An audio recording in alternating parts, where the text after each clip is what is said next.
us because we are heading to our next stop. Third, we also have with us a first aid kit in case of emergency. And lastly, we also observe a body system. Walk in pairs so no one will get lost.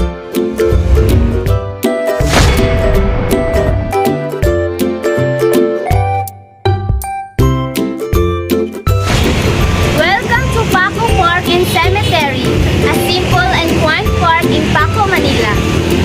Although it is being tagged as a cemetery, the place is now a recreational garden and is a popular wedding venue for those couples who want a garden-like setting. It might be a small and simple place in Manila, but it has a huge historical significance too. A welcome sign near the gate of Paco Park. The Paco Park was a cemetery. In order to construct a municipal cemetery was made after an outbreak of cholera epidemic in Manila in 1807. The cemetery was primarily designed as a municipal cemetery for the affluent and established aristocratic Spanish families who resided in the Old Manila, or the city within the walls of Intramuros during the Spanish colonial era. It is also interesting to note that the remains of our national hero Dr. Jose Rizal and the three martyrs, priests Gumborza, Father Mariano Gomez, Father Jose Burgos, and Father Jacinto Zamora were all interred in Paco Cemetery. It is not surprising why this place was declared as National Historical Shrine. A historical marker mounted outside the walls of Paco Park and Cemetery. Paco Park is a well-maintained place. It feathers a very scenery and neat atmosphere. The entrance fee of 10 pesos per head is really reasonable to keep this place back to its former glory. The outer wall was built with thick adobe walls. The top of the walls were then made into pathways for promenade. The walls were made hollow to serve as niches. The panoramic view of the niches, I'm not sure if some of the remains are still interred here, but they said that most of the remains were here exhumed and transferred to other cemeteries in Manila. Pathways on top of the thick walls. Here, you'll see the inner and outer walls of the Paco Park.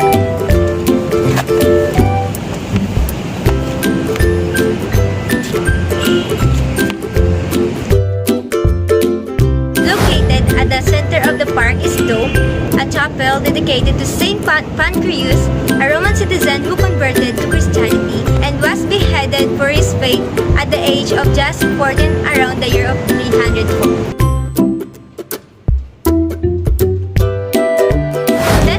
Was closed by the time we arrived there, but according to the markers outside, this dome and oval chapel had an altar that was originally white and gold.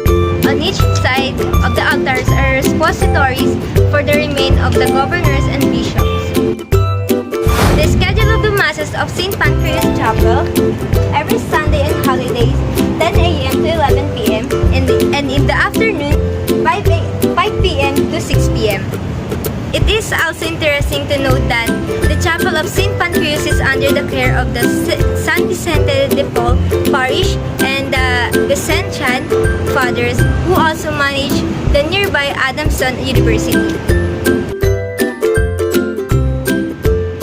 In front of the chapel is a huge circular pool or pond. Of course, the park is adorned with luscious greens and colorful ornaments as well. Again, I am Maria Monica, for your tour guide for this monument that dedicated to Dr. Rizal. Jose Rizal was secretly interred at Paco Park after his execution at Bagong Bayan on December 30, 1896, and was guarded for 15 days by the Guardia Civil Veterana. His remains were exhumed on August 17, 1898, and on December 13, 1912 was laid his underneath the monument dedicated to him at the Luneta as stated in the park's marker. Okay, we were going to the next monument that dedicated to P. Martinez.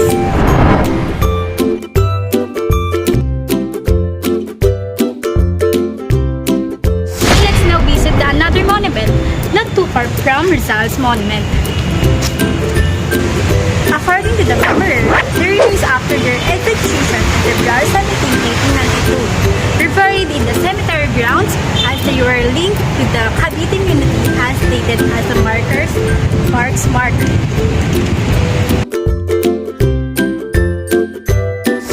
So ladies and gentlemen, take your time because this is a perfect view for you to take a picture. As you can see, this is the view from the top of the wall.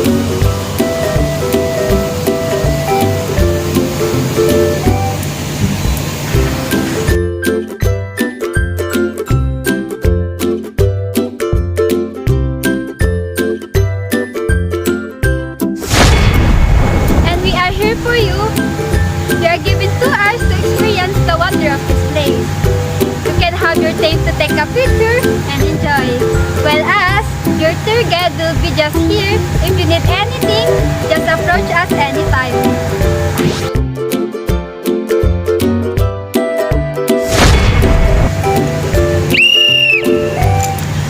And the time is up. I see you all packed up. Are you ready to our next destination? And this is the end of our tour. On behalf of Safescape Tours, we thank you for being here today and taking some time to visually listen to what we have said. And we wish you have a pleasant and memorable journey and learning a lot in this trip. And remember to pick a place wisely because one's destination is a place but a new way to see things. Once again, I am Andrea Timbagos. I am Maria Monica Basarte. I am Rizal Cortez. And I am Jenny Crispancito. And we are the Safescape Tours. And thank you for choosing us.